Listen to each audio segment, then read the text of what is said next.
আসসালামু আলাইকুম। আমি আজকে বানাবো বাটার। বাটার বানাতে প্রথমে আমাদেরকে বরফ দুধ লাগবে, ব্লেন্ডার করব। ব্লেন্ডার করা শেষে হলুদ হলুদ হলুদ সর জমলে এগুলো বরফ ঠান্ডা পানির মধ্যে দিয়ে দিব।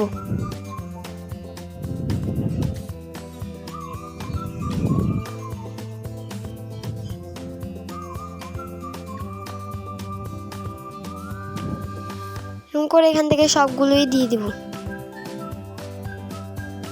দুধগুলো আমি আবার ব্লেন্ডার করব, দেখার জন্য ওগুলো আবার হয় নাকি।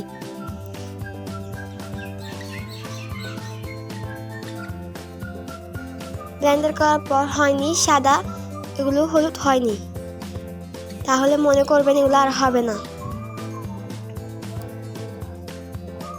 এগুলো আপনারা মিষ্টি কিছুর সাথে খাইতে পারবেন, আবার জাল করেও খেতে পারবেন।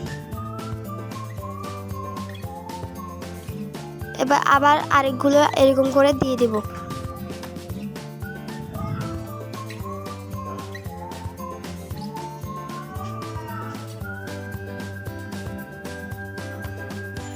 এগুলো এরকম করে ব্লেন্ডার করে ফেলবো। ব্লেন্ডার করা শেষে সর জমলে এগুলো আবার আমরা ঠান্ডা পানির মধ্যে এগুলোর মধ্যে দিয়ে দেব।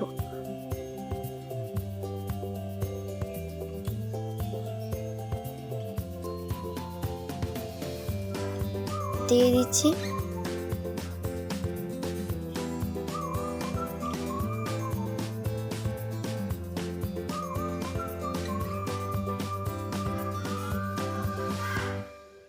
তো আস্তে আস্তে সবগুলো দিয়ে দিচ্ছি। এখান থেকে দিয়ে দেওয়ার পর একটা বাটিতে আমরা প্লেটে আমরা নিয়ে ফেলবো।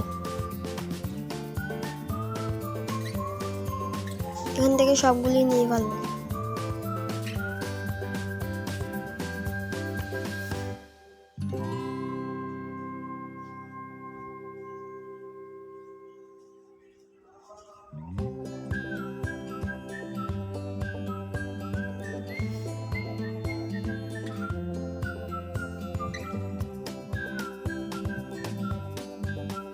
আমরা সবগুলো নিয়ে নিছি। এখন আমরা এগুলো থেকে পানি নেব। এই পানিগুলো থাকলে দুধগুলো বাটার ভালো দিন টিকে না, নষ্ট হয়ে যায় বাটার। তার জন্য আমরা পানিগুলো ঝরিয়ে নেব।